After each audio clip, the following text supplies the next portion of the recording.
I am Jeff's big sister, Kath. He always called me Kid, although I am nearly 10 years older. When he was about 3 years old, we lived in Stanley Street in Runcorn. And just around the corner was a garage. And he went missing, and we would find him with his wellies and his little bucket and spade, and himself all covered in oil. So his love for engines started then and continued through his life, with bikes and his beloved boat Sally. We shared a love of nature and great outdoors, also the love of the sea. He loved words and proved it by writing several books and also giving talks to different local groups about them. He had just the right balance between wonderful information mixed with his very, very special humour. In the last few years, he's been my lifeline. When I needed help, he was there for me. Thank you for all of those times. I'm so proud to call you my brother. And as our dad used to say, good night and God bless. My name's Brian and I'm Jeff's brother-in-law. First time I met Jeff was when he was about 10 or 11 years old. He could be a bit of a pain in the backside when me and Kath were doing our courting days. But I say over the years he became my brother and I'm going to miss him. That's all. My most enduring memories of Jeff are when we were kids, left home alone during the long summer holidays from school. I was under instructions from Dad to keep him out of mischief. Knowing Jeff as you all did, this was like trying to restrain an inquisitive puppy. He was a free spirit, never happier than running wild and getting dirty. If he could find some oil to play in, better still. His nickname was Spud because he never had heels in his socks. However, that scruffy kid turned into the man everyone here admired, and I am proud to be called his sister. I don't know whether I'll be with you all this evening, but I'd like to take this opportunity to say a few words about Jeff, who I first met about 10 years ago when I became involved with Haggerty. I quickly realised that he and Maureen were two very special people. Jeff is somebody who would do anything for his friends who needed help. He had a somewhat zany wit and humour which belied a very sincere intelligence, and he also had a self-effacing manner which hid a huge wealth of knowledge. Jeff could turn his hand to many things, and he usually did this with the aim of helping others. He's left this world a better place for all who knew him. Thank you so much, Jeff, for everything. You were a really special friend to me, and God bless Maureen, Joanne and Jane. It's an honour to speak about Jeff, but strange knowing he won't be interrupting me, as usual, and then I'd forget what I was going to say. 43 years being neighbours didn't just make us good friends. Arnie and I formed a special relationship with Jeff and Maureen. We shared interests, watched Jane and Joanne's achievements in their professional and social lives, laughed at Jeff's excitement as he showed the video or the photo. We looked out for one another. Our visitors waved to Jeff at his office window, because more often than not he was there. Jeff and I worked together for many years. I can remember the first word processor I bought.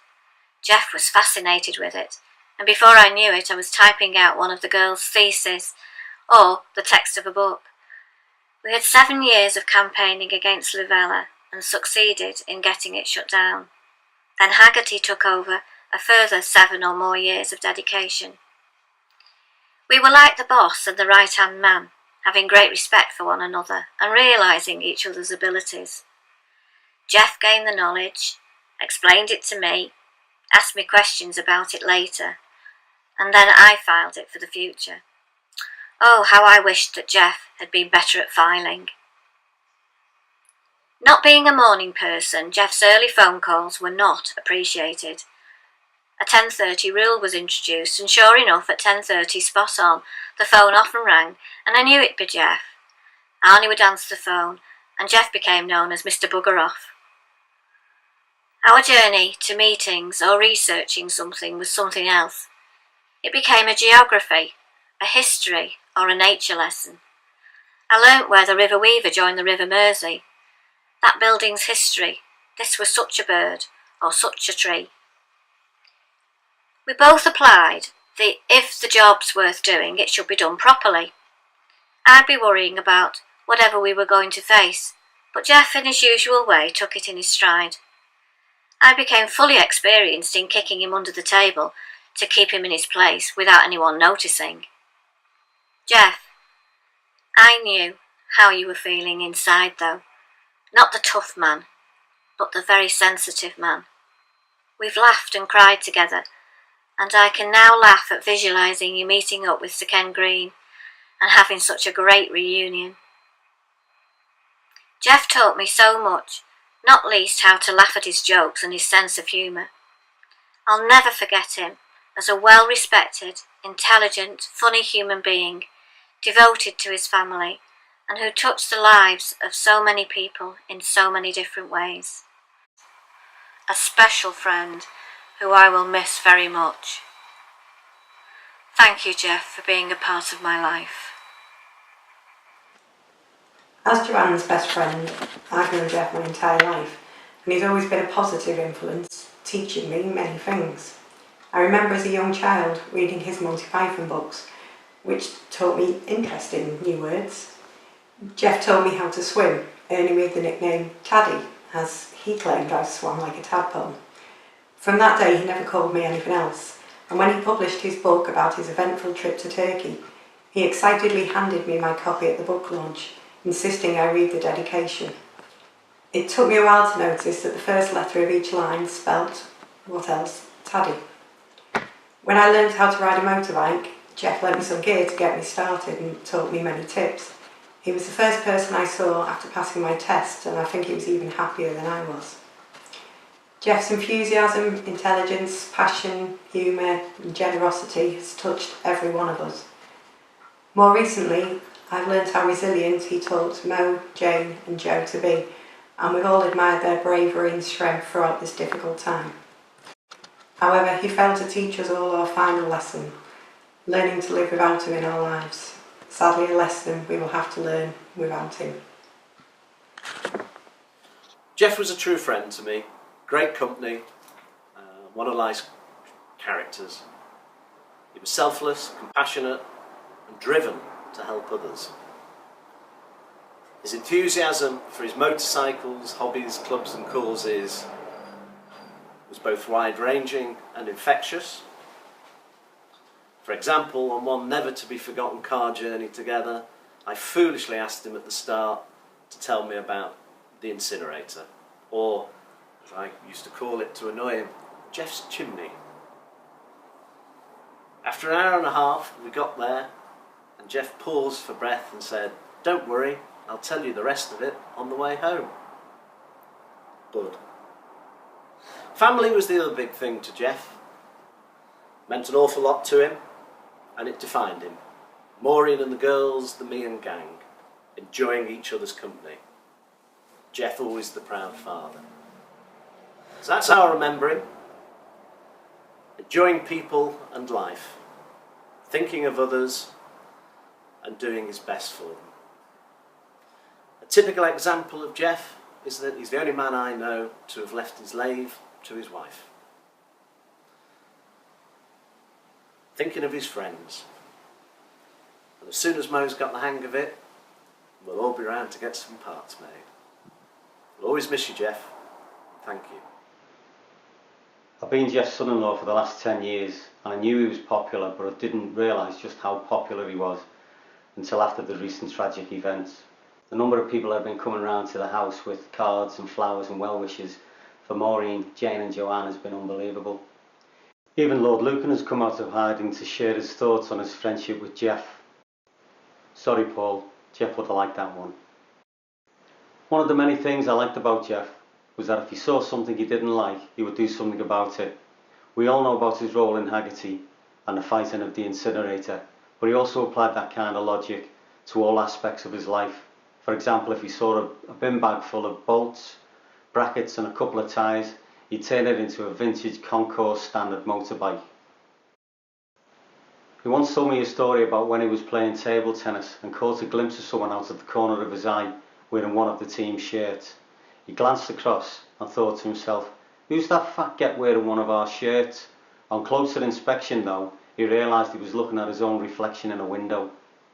So he decided he needed to lose weight.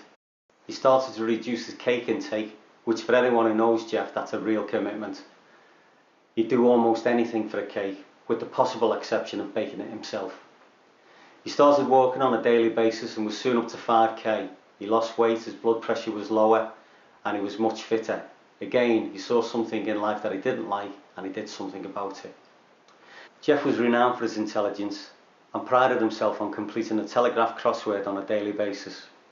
Having said that, I was round there one day and just happened to see it lying on the coffee table.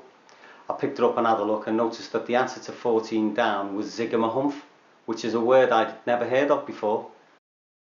Maybe Jeff's was an implied intelligence. I know for a fact he didn't understand the physics of how a vacuum cleaner moved around a carpet at home. You're going to be missed, Jeff. I'll see you, mate. Ta-ra. I've been asked to say a few words on this sad event due to my close liaison with Jeff on our recent efforts to take the incinerator to court. We've been working closely over the last 2.5 years, visiting each other on numerous occasions. However, I do have to admit that it's a wonder that we ever got on so well, as we constantly disagreed with each other. And we had completely different approaches to each other when we were giving talks to third parties. We eventually came to the conclusion that this totally different approach actually worked rather well. We go down to London and Jeff had his speech all readily typed, all bound as usual, all well rehearsed, timed down to the second, and knew exactly what we were doing.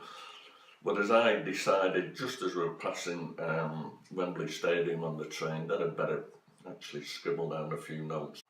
I don't know what to say now, but I think as a fitting tribute to you, I'm going to redouble my efforts to make sure that the legacy that you leave behind not only serves the people of Runcorn, but also, hopefully, other people who are suffering similar complaints that residents of Runcorn have.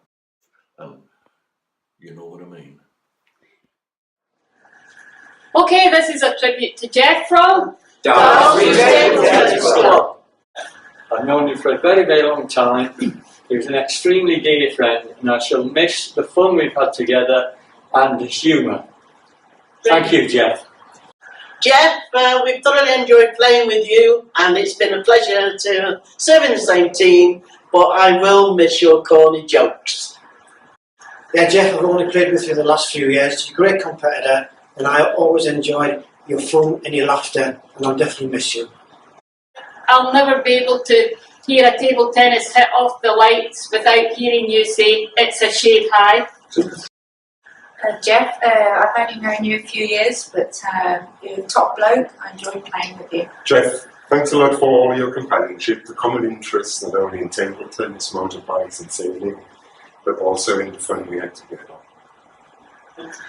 Just very pleased to my life part is really up with your life part. You have been consistently a great player in table tennis. I've only known you a few years, but you were always very competitive but very fair, and I always enjoyed our games at table tennis.